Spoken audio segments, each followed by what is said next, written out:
Esse é o podcast Mídia e Marketing do UOL. Toda semana a gente entrevista um executivo da área sobre carreira, propaganda e negócios. Oi, eu sou Renata Gama, do UOL Lab, que é a plataforma de soluções de marketing do UOL. Estou aqui com a Camila Costa, CEO da agência ID, TBWA. Prazer ter você aqui com a gente no UOL Lab. Prazer é todo meu. Vamos lá. Bom, Camila, queria resgatar um pouquinho da história para esse nosso bate-papo, né? Você chegou à ID como sócia e CEO há cerca de 5 anos, né? Uhum. Após circular pelo mercado em Salvador e em São Paulo, né? Onde você ficou, se estabeleceu, né? E o que naquela época, quando você entrou como sócia na ID, te fez entender que era uma oportunidade de negócio? Acho que o momento em que eu entrei na ID foi um momento super especial, né? Não só para a minha carreira, mas também para o momento de transformação que o mercado vinha passando, em especial, acho que as agências digitais, né? Por que essa leitura? Porque até 2014 ali, o papel das agências digitais, a especialidade das agências digitais era muito claro, né? Porque ainda as agências tidas como tradicionais não faziam muito das coisas que as agências digitais começaram a fazer e trazer de inovação. Já em 2014, que foi o momento em que a ID estava passando por essa reestruturação para encontrar, na verdade, um novo caminho, né? Então, um dos sócios fundadores deixando a agência, o grupo também, né, com 3 agências no portfólio, tentando encontrar qual seria o caminho desse próximo passo. E para mim foi super importante porque acho que o que eu sempre acreditei, que é a proximidade da relação das agências com o comprometimento com o resultado de negócio dos nossos clientes, foi o que moldou muito a ID para o que ela é hoje. Todo o trabalho que a gente faz, né, o KPI principal é fazer os clientes crescerem não só em resultados de venda ou ter os canais digitais como canais mais relevantes, né, para o business, mas também como que as suas marcas conversam ou começam uma relação diferente com seus clientes e seus, né, futuros consumidores através dos canais digitais. O nosso KPI primário é fazer esses clientes crescerem, né, estar mais perto do business, ser cada vez mais estratégico, não só como comunicação, mas dentro aí de uma matriz ou de um sistema que, sem dúvida nenhuma, começa mais superficial, aí falando de campanhas, mas que, na verdade, vai se aproximando em termos de canais, de criar produtos, serviços diferentes para os clientes dentro dessa era digital, né, e até encontrar dentro do core institucional de cada marca o que é esse momento de transformação. Então, ali em 2014, a gente começou a direcionar a ID para um viés mais de performance, até porque as agências tradicionais começaram a fazer o que era o filme digital ou as redes sociais. Esse é um papel que na comunicação integrada, né, acabou fazendo parte também do trabalho das tradicionais, e as agências com pensamento de dados precisavam se especializar de uma outra forma. E é isso que a gente vem construindo aí nesses últimos 5 anos. Agora, olhando um pouco para a ID em relação ao grupo, né, TBWA. Sim, sim. Isso que você está me dizendo agora, desse foco em performance, nessa eficiência, é o que seria a identidade da ID dentro do grupo? Perfeito. Acho que esse era um dos desafios também, né, e a gente tem o Luiz Lara como nosso chairman, e um dos desafios que ele me colocou logo na chegada foi esse, né, putz, se as agências tradicionais têm esse parecido, cada vez mais eu tenho abraçado cada vez mais o digital, e as agências digitais estão indo, né, para esse outro lugar, como que a gente diferencia e como que a gente complementa no grupo? Eu acho que o grupo TBWA no Brasil tem a grande vantagem e oferece para o mercado e para os clientes algo que é muito bacana, que é ou as agências trabalham de forma completamente independente, né, porque de verdade hoje as agências têm cada uma a sua administração, o seu time, então os clientes conseguem entender eu preciso de uma agência mais tradicional, né, focada em estratégia, em criatividade, sem dúvida nenhuma, a Liulara, para esses grandes clientes, é a agência talvez mais recomendada. E, por outro lado, se é um cliente que quer uma agência mais plugada na coisa da transformação digital, dos dados, né, do performance, do business intelligence, sem dúvida nenhuma, dentro do mesmo portfólio, ali dentro do mesmo grupo, tem a ID como a melhor solução.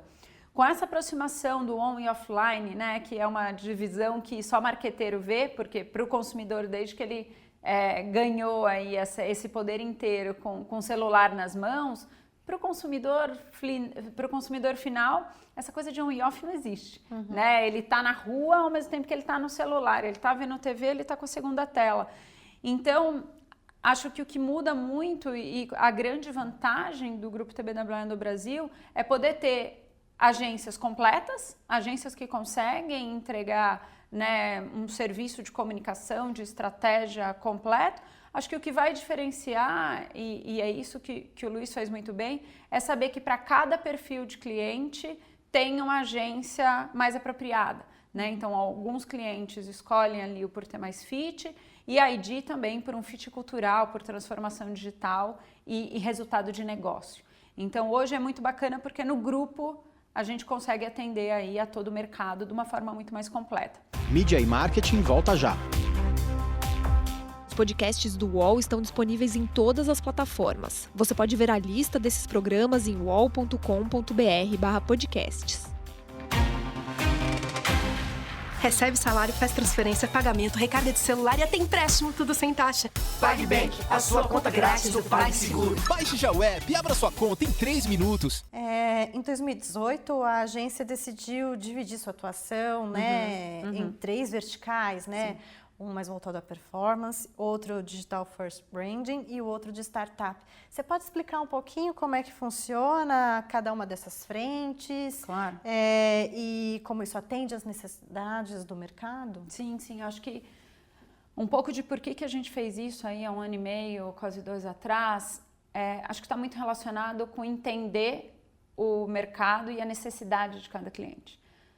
Se tem uma coisa que a gente preza muito quando a gente fala de ser estratégico para o cliente, tá plugado no que é o business, no que vai fazer de verdade ele crescer, a gente percebeu que a forma de trabalhar, os profissionais que eu ia disponibilizar para cada um dos clientes era muito diferente. Hoje a gente acredita que para prestar um serviço de mais qualidade, a gente precisa quase que customizar mini agências para cada cliente. Então, quando a gente definiu essa divisão da ID em 3 unidades de negócio, foi para que os clientes puramente de performance, os clientes que têm como core a venda digital, não só acontecendo 100% no digital, mas quando o digital também é parte super importante da jornada de decisão do consumidor, né? E que as campanhas digitais comprovadamente geram mais fluxo nas lojas, ou geram uma venda, né, seja no varejo. Então, esses clientes, como a nossa batalha do dia a dia, ela é a performance, é o resultado, é acompanhar e otimizar as mídias, a comunicação para melhores vendas, é um time, inclusive, que funciona numa outro tipo de operação. Né? Então, a gente tem TVs espalhadas pela agência, com todos os dashboards ali e que vão dando muito para a gente o termômetro do que está indo bem, o que precisa ser melhorado, e é uma dinâmica de busca contínua de melhor efetividade, melhores resultados, maiores vendas. A BU de Digital First Branding é porque, de verdade, a ID não quer ser uma agência offline, porque não acredita mais nessa divisão.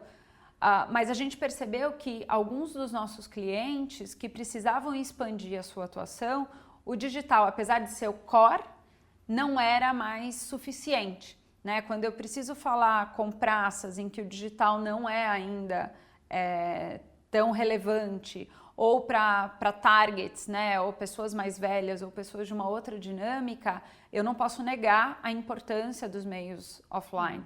Então, para esses clientes, de novo, com uma visão de dados muito relevante, a gente conseguir entregar qual é o melhor mix o mix mais efetivo de canais.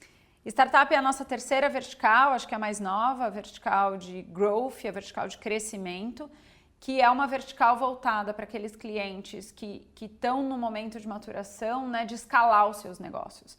Então, são marcas ainda, né, não tão consolidadas, mas que trazem para a gente um refresh assim, incrível.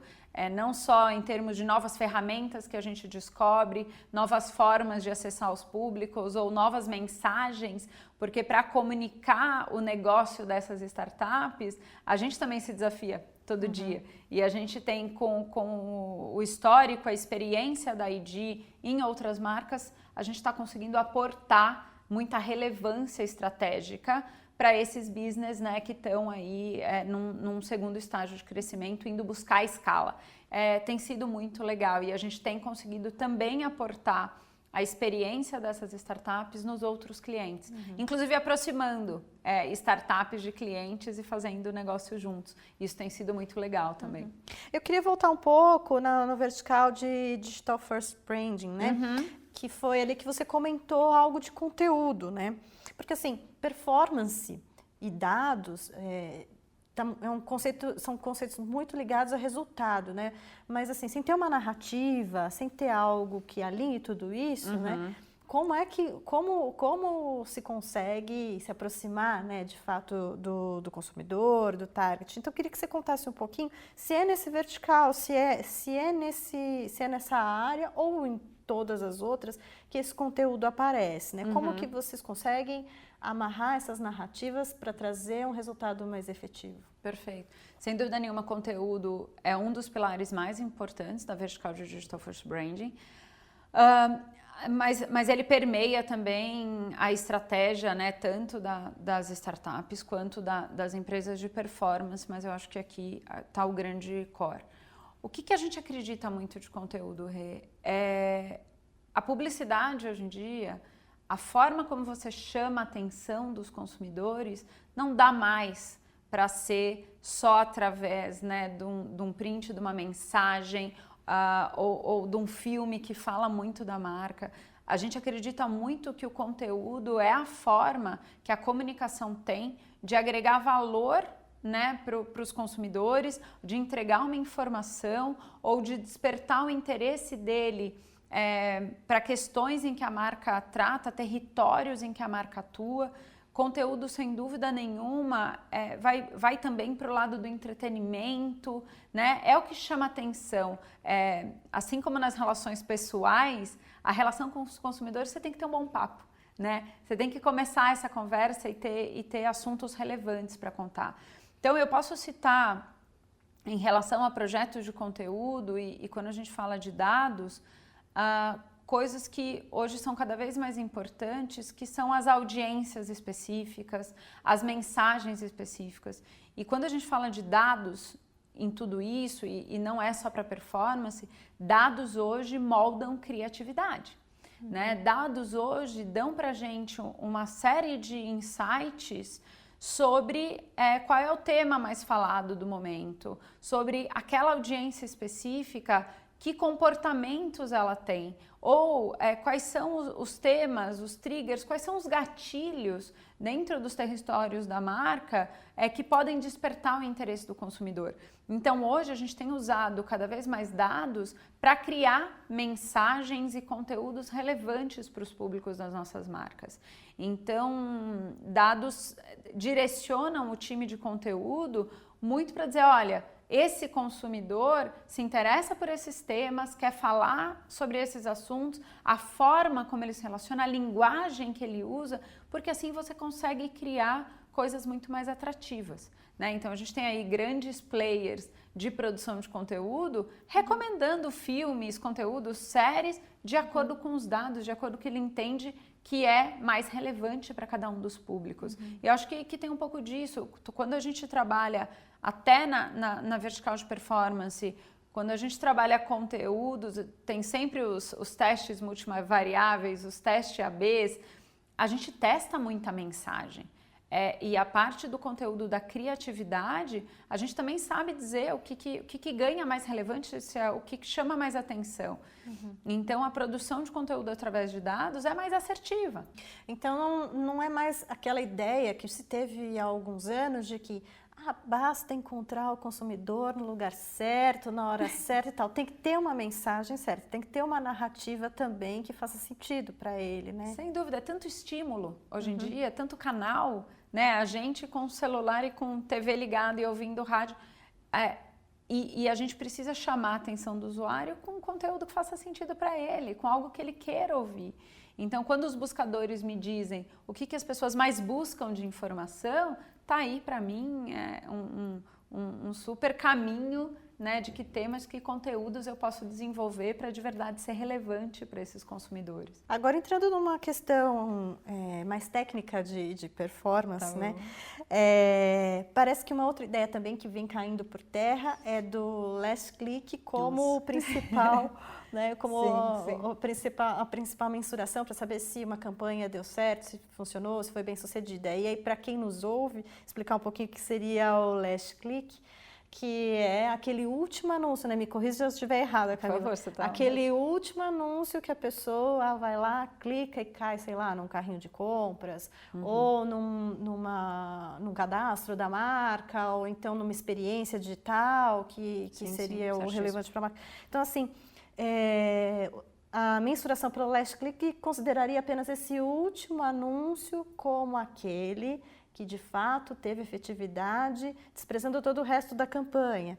Essa ideia caiu por terra, como é que está sendo vista hoje, como que a ID enxerga isso?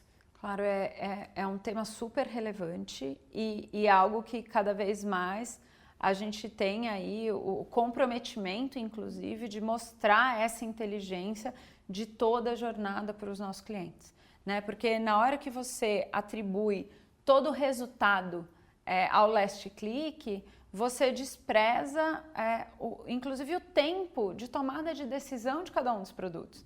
É ingênuo achar que a pessoa pensou, lembrou de uma marca e tomou a decisão naquele momento daquele clique, né? E a gente pode fazer esse exercício no momento que a gente se coloca como consumidor. Até que a gente precise de um produto ou descubra um produto novo, passe ali pelo momento da consideração, de tentar descobrir mais atributos, né, ou mais serviços, ou mais ofertas daquelas marcas, até sim chegar na conversão, tem categorias que esse processo leva meses, né? E tem sim produtos de impulso ali, que aí, obviamente, eu vi, cliquei e já comprei, mas a atribuição tem se provado para a gente cada vez mais importante. E o impacto disso é visível em todos os relatórios, né? Porque quando a gente para de anunciar uma marca, seja nos canais tradicionais ou nos canais digitais de amplo alcance, você vê que a busca diminui, você vê que o acesso ao site diminui, por mais que as suas ferramentas ali, as suas campanhas de last click, né, ou de receptivo dessas campanhas estejam ativas. Porque se eu não desperto interesse, se eu não desperto curiosidade, se eu não estou o tempo inteiro me relacionando com aquele consumidor, ele não vai buscar, ele não vai entrar no meu site, ele não vai me procurar. E é engraçado que a gente descobre que não tem uma receita de bolo, né? Para cada tipo de produto, canais sociais convertem melhor, ou canais mainstream, ou influenciadores. E aí, acho que está o grande desafio do trabalho do digital e da estratégia pautada em dados, que quanto mais coisas você cava, né, mais informações e mais complexo vão ficando as estratégias. Porque, olhando para cada uma das audiências, tem hábitos muito diferentes do que levam aquelas audiências à conversão. E falando em dados, né, no Brasil, a partir de agosto, a gente vai ter uma mudança na legislação, né? A Lei Geral de Proteção de Dados, né, LGPD. E como que a ID vem se preparando para isso? Como vocês enxergam que essa lei possa ter um impacto no mercado? Sim, é um tema super sério, né? Inclusive era para acontecer agora em fevereiro e todos entenderam que a gente precisava de um pouco mais de tempo para que todos pudessem se preparar e que consigam tratar, né, com a importância que isso traz. Eu acho que com tanto uso de dados é super importante, né, uma regulação nesse sentido. As marcas estão se preparando, a gente está ajudando as marcas a comunicarem isso aos seus clientes de uma forma mais transparente, de uma forma direta, né, dizendo, olha, eu preciso usar os seus dados para te oferecer melhores serviços, melhores ofertas ou uma experiência entre a marca e o consumidor mais bacana. E precisa ser muito claro para o usuário que dados essas marcas estão coletando, estão usando, estão analisando e qual é o benefício, né, da entrega do uso desses dados. Então, a gente tem auxiliado muitas marcas a deixar isso bastante claro para os seus consumidores quando a gente fala de comunicação. E a ID, particularmente, tem uma responsabilidade muito grande com o uso, o tratamento desses dados, né? Porque para que as mídias digitais sejam cada vez mais efetivas, o uso do dado é prioritário. Então, a gente tem uma consultoria, então tem um escritório de advocacia que está trabalhando com a gente em termos de documentações, em orientação às equipes, em melhores processos, vai auditar, né, toda a nossa cadeia de uso de dados para garantir que a gente está fazendo o tratamento, o melhor uso e de um jeito seguro.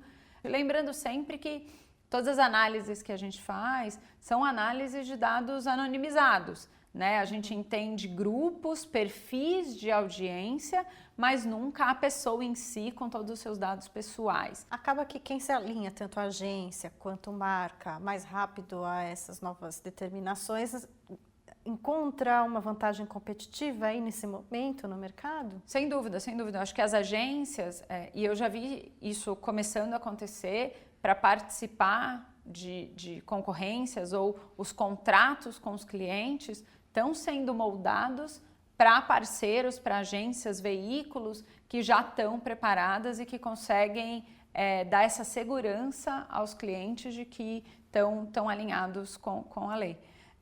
Então é uma oportunidade, porque aquelas agências, aqueles players que se prepararem mais rápido e melhor vão, na verdade, poder seguir nesses processos. Quem tiver desalinhado com a lei, provavelmente vai perder muito espaço.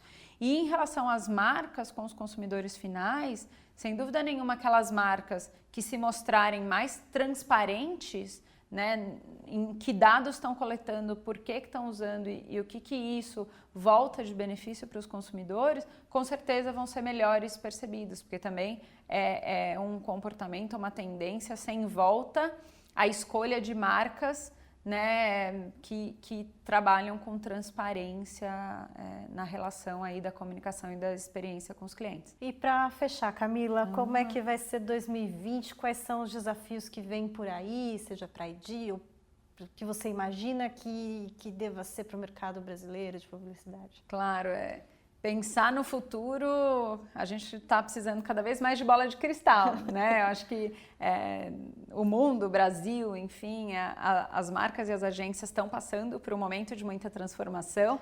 Mas dado também um pouco de predição, não é? Sim, super, super. Então a gente tem alguns insights, mas eu acho que na nossa perspectiva, eu acho que tem um crescimento do digital relevante para o ano que vem, então isso para a gente é ótimo.